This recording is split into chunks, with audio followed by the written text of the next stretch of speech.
X-Men Apocalypse Decoded. Produced by the Conscious Kings. For the conscious individuals, entertainment should not be your focus when watching movies. Gaining knowledge should be priority number one. It has been said numerous times by those in the know that the X-Men canon is loosely based on blacks from ancient times. Heck, even the creators of X-Men have admitted on record that Professor Xavier and Magneto were based on the personas of Martin Luther King, Jr., and Malcolm X, respectively. That makes sense. Note, my thoughts and perspective on this film is my own. My intention is not to influence yours, but to share and dialogue. Let's begin with the background on the title Nemesis Apocalypse.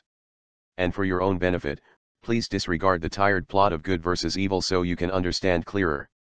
He is claimed to be the very first mutant from time immortal. He is able to transfer his consciousness over time from one mutant body to another. This symbolizes ancestral reincarnation and how knowledge and wisdom was passed down amongst the generations of black Melanate people concerning our culture and abilities as a people. This is common belief within ancient African spiritual cultures that still exist to this day. In the beginning of the movie, set in Egypt 3600 BC during the height of black civilization no less, this routine transfer procedure was taking place.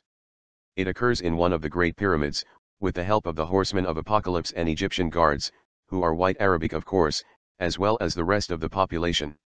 We all know that Egypt had a predominantly black population during this time period. But this information is not promoted in the mainstream. The pyramid is used as the portal for the transfer, which is activated by the sun, a black man/woman's best friend, remember. The guards, who are secretly against Apocalypse, succeed in disrupting the procedure, defeating Apocalypse and his horsemen, rendering him into a coma-like sleep for over 5,600 years. According to many sources on ancient Africa, this time frame translates accurately to the downfall of black civilization. The knowledge of mutant origins was lost. Sound familiar? This symbolizes how our entire culture was lost and signaled the deterioration of our advanced civilization. This was a civilization that respected nature and the earth, where all its inhabitants who were blessed with the gift of melanin were in tune with the planet and each other. In the midst of its fall, a new highly advanced, albeit destructive, civilization arose at its place. The movie is then shifted to the 1980s, during Cold War times. The mutant population, symbolizing black melanated people, is in a fractured state. They are underrepresented and marginalized people, who are unfairly vilified and dehumanized by regular humans, symbolizing the majority of Caucasian, European population. In one scene, the mutants Nightcrawler and the Winged Angel are forced to battle to the death in front of, I assume, an all non-mutant crowd, which symbolizes blacks participating in meaningless sports to please the masses of fools. Also, we get a good glimpse of the main X-Men characters during this time. Mystique, the transforming blue-colored mutant, has resorted to hiding behind her regular human form to survive, just like many blacks fit into Western civilization through whitewashed appearances to blend in.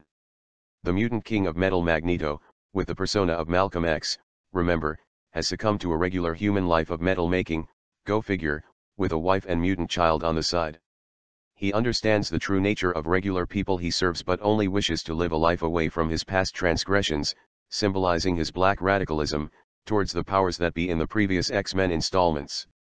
Professor Xavier, with the MLK persona before MLK became radical himself, and Beast run the Xavier Institute for the Gifted, with young mutant students such as Jean Grey and Cyclops. This symbolizes how blacks, knowingly and unknowingly, indoctrinate themselves into the current system from kindergarten to post-secondary, or college. Professor X knows the capabilities of regular humans and how their fear could ultimately lead to disaster for the mutants, but he believes fitting into their society will benefit the mutants' welfare. During this time back in present-day Egypt, a secret society, symbolizing underground radicalized blacks, has sought to bring about the awakening of Apocalypse, symbolizing black man/woman awakening. The CIA has been keeping tabs on this society, symbolizes how the FBI/CIA has blocked/prevented black liberation over the years. They are successful with their task, and Apocalypse arises from his 5,600 plus years slumber. Apocalypse notices the predicament in the current world landscape. He wakens to making statements such as the weak has taken over the earth and calling those in charge false gods, which symbolizes whites in control in reality. He recruits a young Storm, Angel, Magneto, and the telepathic and telekinetic mutant Psylocke to rebuild his horsemen. He enhances their powers in the process, symbolizing their awakening to their gift of blackness, or melanin. His goal is to bring an end to the current paradigm and bring about another world conducive to willing mutants, symbolizing the end to Western civilization and returning the planet to its original people. Raven returns to Professor Xavier, which is a trick to the unawakened, to warn him of the ensuing cataclysm, but it is too late as Apocalypse kidnaps the professor and has plans to use him as his next host to transfer his consciousness to. He is enamored by the professor's ability to connect with all living beings, regular and mutant, having the potential to control their minds as well. He tells the professor that he does not need a machine to enhance his telepathic powers, symbolizing a time in the past where blacks were so connected within themselves that there was not a need for external materialism or devices because they had the gift of melanin. So of course, the X-Men go and fight Apocalypse and his new set of horsemen to prevent the transfer. Quick note, Apocalypse is able to create a pyramid from scrap metal, gathered by Magneto, with the use of his powers alone. This brings to question how the Great Pyramids were really built, considering that blacks built the pyramids and again, no one has ever replicated them. At first, Apocalypse vanquished the X-Men with ease with the help of his horsemen, but soon thereafter, Storm and Magneto defect from the team, losing their awakening, and Angel and Psylocke are defeated. This leaves only Apocalypse to fight the X-Men and the newly defected Storm and Magneto. Apocalypse is able to hold off the surge until the meek but supremely telepathically gifted Jean Grey is prompted by a near-dead Professor Xavier to unleash her powers, destroying Apocalypse for good. I was disappointed. Symbolically at that moment, Jean Grey represents the one thing that truly prevents the awakening of blacks as a whole all over the globe, black women's unwillingness to break from the current paradigm. If all human life begins and ends with the black woman, then it's safe to say that overall consciousness is dictated by the black woman. To consider that possibility, we must assume that mutants represent blacks as I reiterated before. Imagine the white X-Men characters are the whitewashed representation to hide that fact. They add insult to injury by bamboozling an already unconscious audience to believe that the white woman is our savior when the white representation of Jean Grey comes to the rescue at the movie's end. SMH. The movie is scripted in such a way that it subconsciously programs your mind to be against any entity that threatens the status quo of the Matrix. With a closer look, Apocalypse does not actually cause any actual harm to any civilians unless he feels threatened.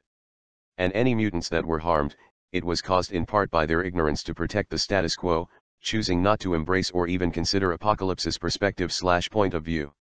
Just like mutants, X-Men, blacks who are not conscious continue to fight against their own freedom and liberation without any realization or thought to what they are doing. We have been told what is good and what is evil since birth, not even considering or even entertaining the idea that maybe what we find as evil could be for our own benefit. But if we want to continue to integrate into Burning House, as Martin said many years ago right before his assassination, believing that us mutants are just like everyone else in this world, we will soon fall into the abyss like that rest of the regulars. Thank you for listening. We are the Conscious Kings.